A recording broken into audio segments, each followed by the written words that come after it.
Now we need to have a very serious conversation on where we need to be as Igbo. Because truth be told, like the question you asked, my brother, it has not really helped us, that agitation. It has not. You can count to plethora of damages, of backwardness. In fact, of life, precious life. If not anything, the Professor Dorak was killed indiscriminately by people who get the other day. If you picture or video of Onyeburu, Dr. Akonyele, you'll be like, Onya snuff for life out of who a lot of money. In fact, those agitators are Igbo. Thank you very much. So no, but you can at least say na how affect damages on people, because even a Neuba I can count a lot of persons say ebusisi. Then how na at crossfire when they interfere with the security operatives, and those carnages needs to stop. As a matter of fact, blood is thicker than water, and for the blood that have been shed in Igbo land, that conversation must happen, because we need to start rebuilding ourselves as Igbo. We really need that. Dalo.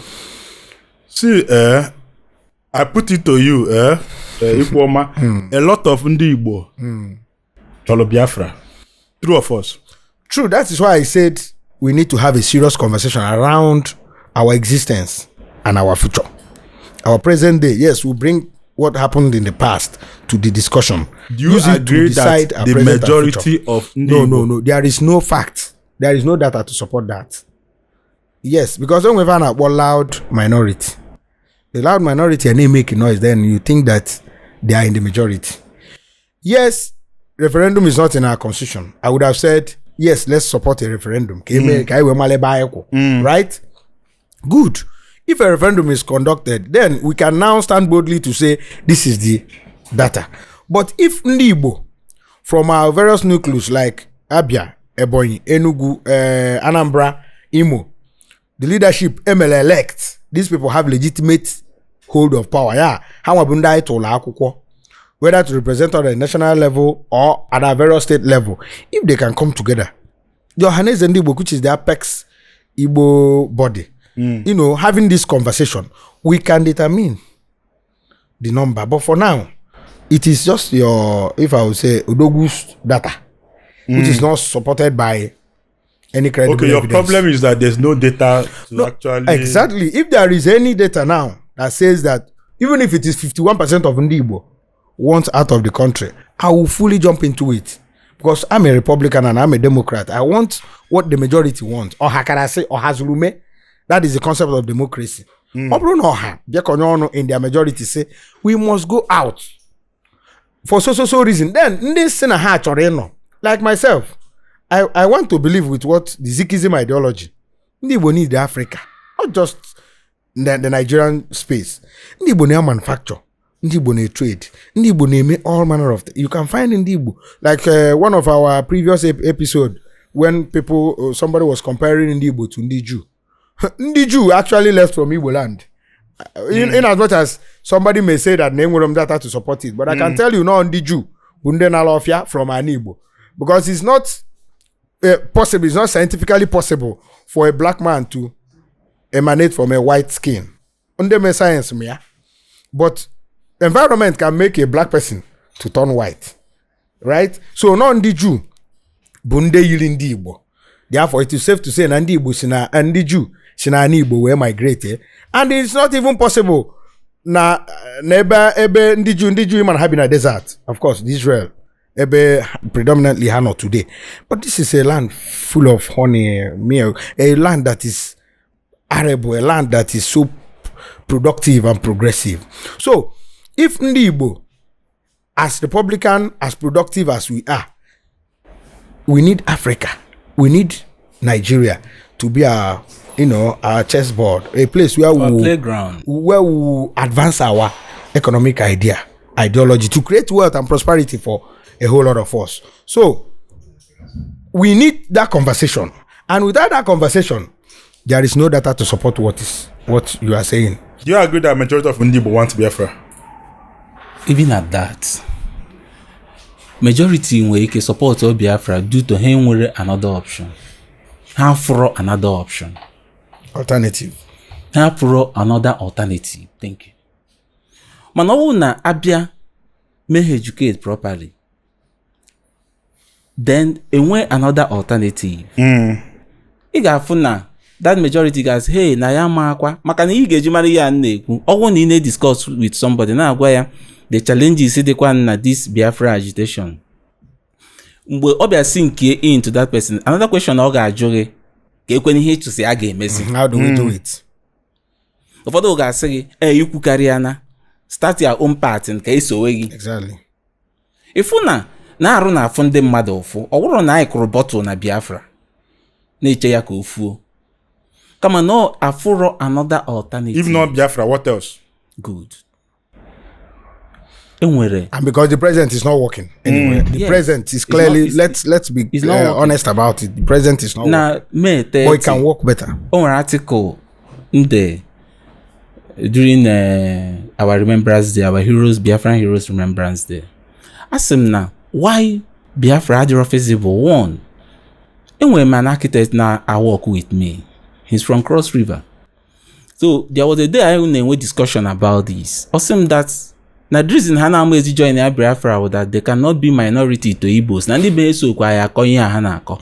No kwe mwete Biafra no meaning also onye Igbo gana president magana gana atu no one nine. Mana na Nigeria enwe the balance of power no kwa nwanne nwoke usine president now. So if na this struggle now aburugo so ndi Igbo na-emezi ya.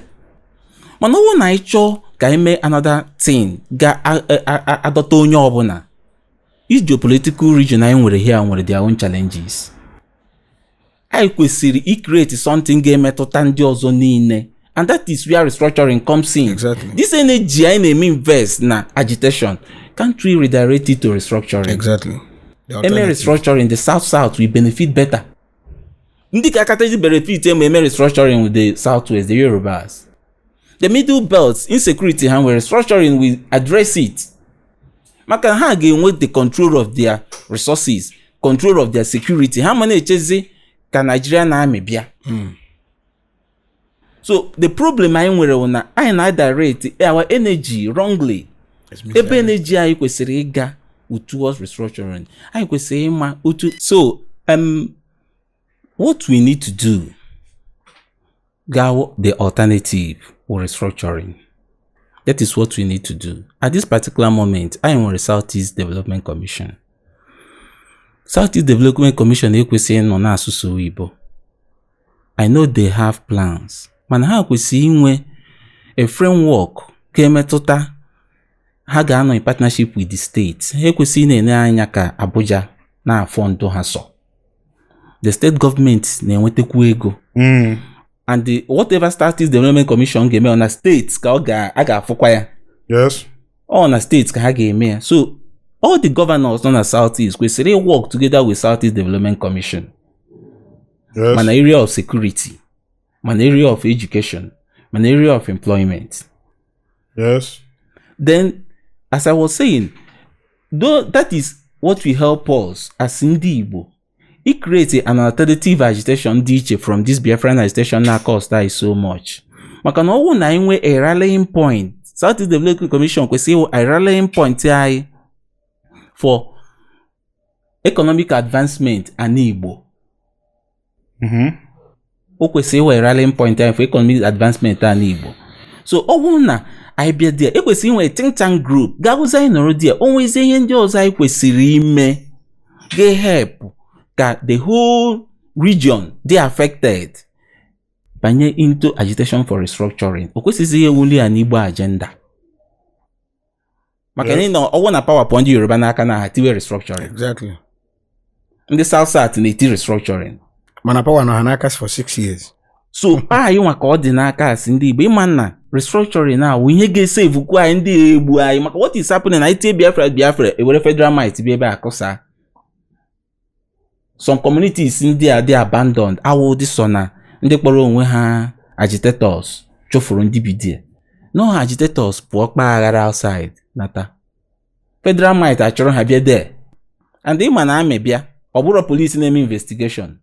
No side aka ndị ahụ gbabara. Ụlọ niile n'ebe ahụ. Onye afụrụ ebe ahụ. becomes a collateral damage. Yes. You gotta go. So the I need this. It redirect this. It may absorb the energy, all this energy youth. Into this Biafra agitation. I redirect here towards restructuring. Or restructuring kai kwesịrị champions. Your overall Biafra agitation. Dalo. My name is Ozo Nnanyelugo. I am who I am today because I do land banking with Pine Leaf Estate and Properties Limited. With Pine Leaf Estate and Properties Limited, land banking is a must. Dalo. And when some things equal, about Nnamdi Azikiwe and the bank that helped Louis Ojukwu and everything. Some of this Igbo history and Biafran history, do you think that it should be taught in schools? Biafran history, Igbo history, or you feel that we should at least indoctrinate in our schools to teach our children? One, very important. Two, I question where youth-based Igbo youth-based organizations in different schools. Apart from it provide the mentorship, don't they go our future leaders? A podcast email, one of our members will change education system. Or go in change education system. We have to create an alternative teaching method can capture our youths. Who we are, what we have passed through. And then with them how can they grow? Meaning they are not at university. Okay, help and they will put in occultism.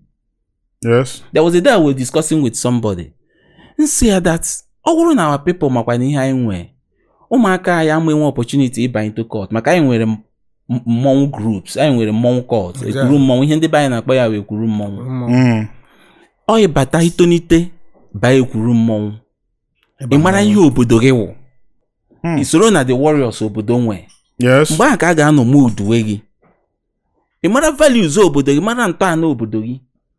So I kwesịrị inwe Igbo youth-based groups in our higher institutions, even in our secondary schools. Ka we capture ụmụaka anyị n'oge, direct ha towards the direction ha kwesịrị ịga. Amarakwo ndị dị very talented, capture ha n'oge, direct ha ebe onye ọna kwesịrị nke ahụ na ọ ịgụcha university efota ịkpagharịwa na street, mentor onwe gị. By the time make at 30 something years, you can actually he game. Man, we see it like that. You got to go so. Ekwesịrị inwe a means. Ekwesịrị na-eme. Ogodi na the secular education na ekwero ka eweghachi history. Ọrụ anyị ndị Igbo iweghachi ya through youth-based groups.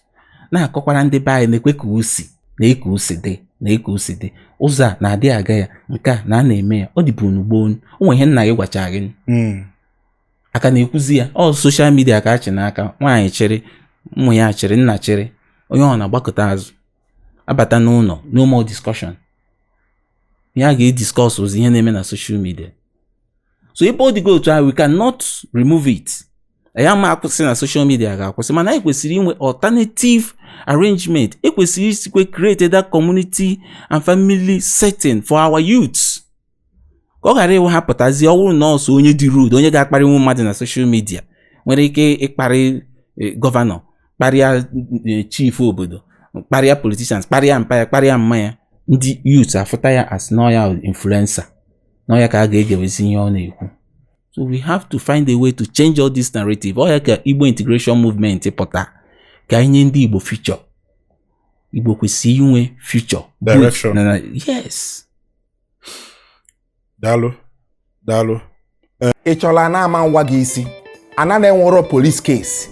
Ana na-enwero court case. Bịaba na Pine Leaf Estate. Sọsọ fanwa bụ ife ga-enye nwu gị ya. Anaghị abịa igolu edeka mmiri oyi. Ịma nwe issue. Ndị obodo ama nchụgharị gị. Ndị youth ama nchụgharị gị. Pine Leaf Estate.